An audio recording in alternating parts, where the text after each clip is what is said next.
Le parfum Terre de France, 100% des bénéfices au service de notre pays, présente... Ici Sud Radio. Les Français parlent au français. Je n'aime pas la blanquette de veau. Je n'aime pas la blanquette de veau. Sud Radio Berkov dans tous ses états.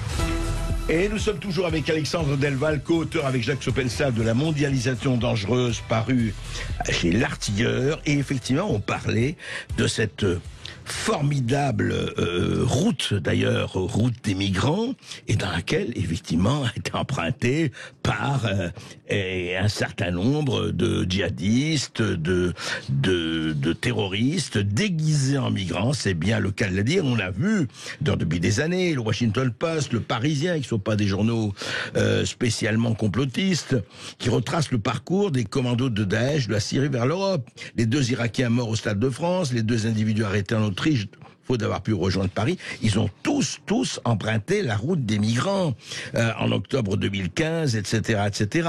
Et ils avaient des vrais faux passeports et tout ce qu'il faut comme attirail. Alors, Alexandre Delval, juste pour conclure, et puis on va reparler de tout ça, bien sûr. Au fond, ce qu'il faudrait faire, c'est quoi ? C'est effectivement renforcer, mais est-ce qu'on peut le faire tant qu'il y a cette extraordinaire disparité en Europe de politique européenne nationale, Merkel d'un côté, Hollande à l'époque de l'autre, Macron aujourd'hui, etc., etc., etc.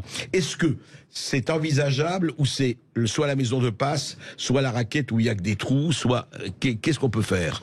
C'est ce que j'explique un peu dans ce livre. L'Europe, elle est le dindon de la farce d'une mondialisation qu'elle a traduite comme mondialisme, comme suppression des frontières. Vous savez, on parle souvent de partage de souveraineté.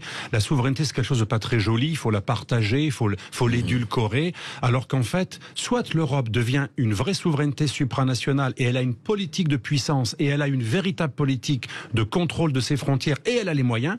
Mais ça, c'est assez utopique parce que les États qui la composent ne veulent pas passer au stade supranational.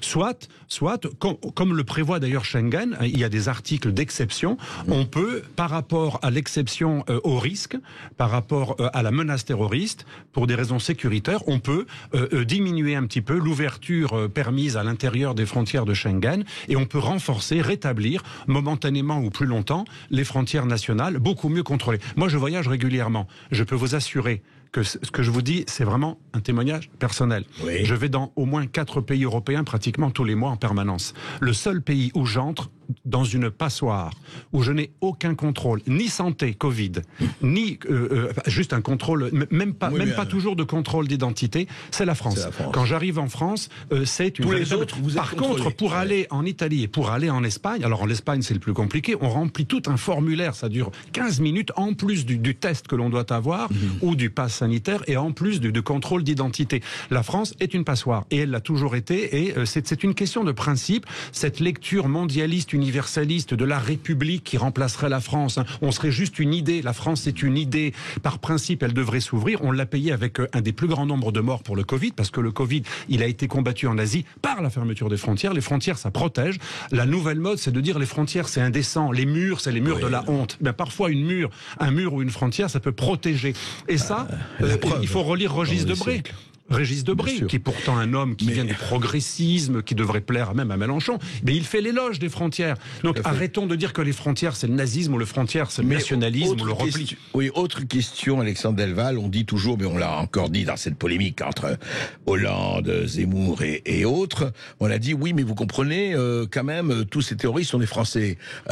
Donc de quoi vous parlez, ils sont chez eux, etc. Eh bien, c'est plus compliqué que ça. C'est une contre-vérité. J'ai fait le calcul en reprenant des recensions de tous les attentats depuis 2012.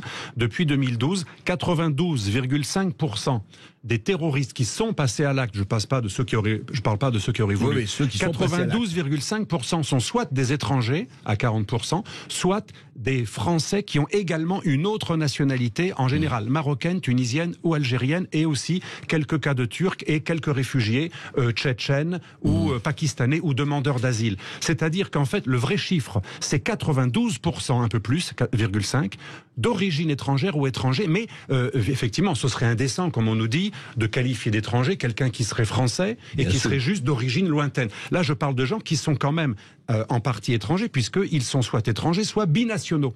Quelqu'un qui est binational. Et en général, ils sont fichés S ou condamnés et multirécidivistes. Beaucoup d'entre eux, ouais. Si on avait appliqué la loi, et c'est pas une loi de Vichy, hein, c'est une loi qui existe aujourd'hui, dans tous les pays démocratiques, on a le droit d'exclure de la nationalité quelqu'un qui est jugé comme mal intégré, comme un mauvais citoyen qui aurait double allégeance et qui préférait un État étranger ennemi, ou alors qui serait en défaut, hors la loi, etc. Si on avait déchu de leur nationalité tous les fichiers S qui sont de double nationalité, donc dont le droit permet de le faire, on aurait pu nous protéger. Et un certain nombre de commandos du 13 novembre, certes, étaient français ou belges, mais s'ils n'avaient plus leur papier belge et français parce qu'ils étaient franco-marocains pour la plupart ou franco-algériens, eh bien ils n'auraient pas pu passer les frontières internes de Schengen, de Hongrie jusqu'à Belgique et France, puisque en tant que citoyens qui seraient redevenus uniquement marocains ou uniquement algériens, ils auraient été bloqués.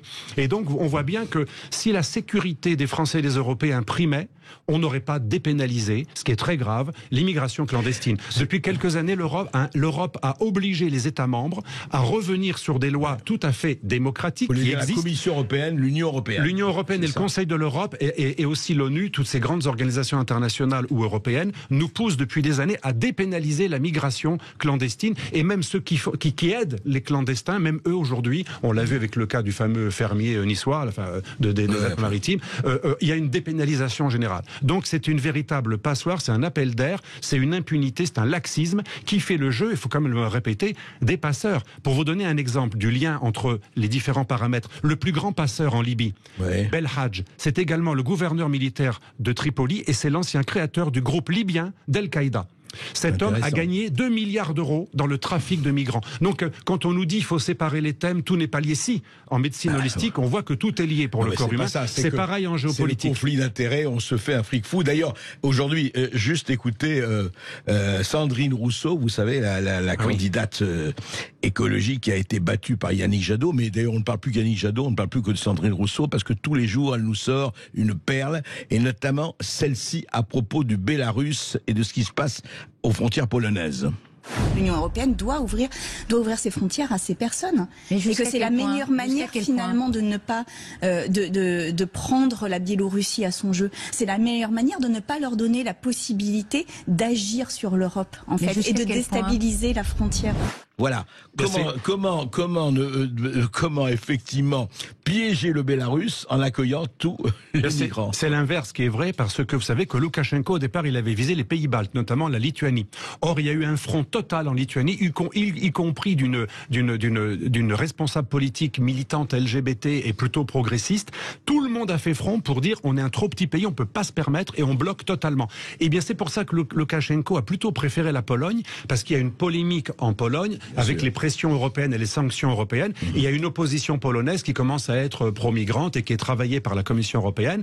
Et donc, il savait que lorsqu'il y a une culpabilité, un débat, une faiblesse... Il y a une faille dans laquelle on peut rentrer. Voilà, Loukachenko, comme Erdogan, comme Poutine, ne respectent pas la faiblesse et ils savent qu'effectivement, c'est notre culpabilité qui est notre pire ennemi. Ça, je l'ai toujours dit, notre pire ennemi, il n'est pas externe, il est notre culpabilité. Et tant qu'on envoie un message de culpabilité, qu'on n'ose pas refouler un migrant clandestin, donc qui vient violer des frontières, c'est quelque chose qui est une infraction. Tant qu'on considère qu'une infraction est quelque chose de bien, eh bien effectivement, et donc à ce titre, on n'ose pas appliquer les lois, parce qu'il y a quand même des lois qui permettent de contrôler les frontières, et bien effectivement, ces coquins, qui ne sont pas effectivement des anges, vont en profiter, et j'allais dire, de leur point de vue, ils n'ont pas à se gêner, parce que nous nous gênons pas pour donner des leçons de morale, pour critiquer systématiquement les affaires internes. À mon avis, c'est une erreur. On ne devrait pas critiquer les affaires internes d'un pays tant que ça ne menace pas nos intérêts nationaux. Regardez, en soutenant les Kurdes, on s'est mis Erdogan à dos, et la Turquie à dos en général. En soutenant une opposition pro-occidentale, on s'est mis les Ukrainiens pro-russes, les Russes à dos, on s'est mis les Biélorusses à dos. Rappelez-vous la Géorgie. Tout ça, c'est le résultat des néoconservateurs européens et américains qui, depuis 2003, ont lancé des révolutions oranges en systématiquement voulant étendre l'occidentalisme à des pays qui ne veulent pas de nos valeurs. Rappelez-vous Brzezinski qui disait vive les islamistes. Voilà. Mais on paye très cher. Ce moralisme, on le paye très cher parce que ça irrite un certain nombre de pays. Alors, on pourrait dire c'est dégueulasse que dit Delval parce qu'il veut pas exporter les droits de l'homme partout. On va pas laisser massacrer les Kurdes quand même aussi. Bien entendu, mais de toute façon il le massacre de toute façon. Est-ce qu'Erdogan, depuis qu'on l'a ennuyé avec ses affaires internes de violation des droits de la démocratie et depuis qu'on a engagé un processus d'entrée dans l'Union européenne qui a impliqué, vous savez, pas mal de l'acquis communautaire, ça veut dire on a demandé à la Turquie de se conformer à notre droit. Est-ce que la Turquie se comporte mieux avec les Kurdes? Non, elle a jamais autant emprisonné et massacré de Kurdes. Au contraire, certains disent que ce moralisme et cette volonté d'occidentaliser tous ces pays créent chez eux une panique, une peur pour leur souveraineté, parce qu'ils savent très bien que ça finira avec un renversement. Les révolutions arabes ou les révolutions de couleur, c'était quoi? C'était des ONG occidentales appuyées par des pays occidentaux qui veulent faire du regime change et ça suscite chez eux des réactions ultranationalistes. Regardez El-Sisi en Égypte, c'est la réponse au printemps arabe aidée par l'Occident. Et regardez comment Poutine aujourd'hui est anti-occidental, c'est une réponse à cet occidentalisme qui veut s'exporter en donnant des leçons de morale et en se mêlant des affaires internes. On va reparler de tout ça. Merci en tout cas Alexandre Delval, merci pour vos éclaircissements. Et il est évident que là, nous sommes partis vers une discussion et vers surtout une géopolitique qui ne va pas s'arrêter de sitôt. Entre les droits des peuples et les droits de la morale. Et je rappelle votre livre, Alexandre Delval, La mondialisation dangereuse, aux éditions de l'Artilleur, qui est toujours en librairie. Et évidemment, vous pouvez déjà nous appeler au 0826 300 300, puisqu'on a parlé du djihadisme et du terrorisme et des routes empruntées notamment par les migrants. Mais on va parler maintenant du djihad du quotidien et les sujets convergent. Vous nous appelez au 0826 300 300. Sud Radio Berkov dans tous ses états.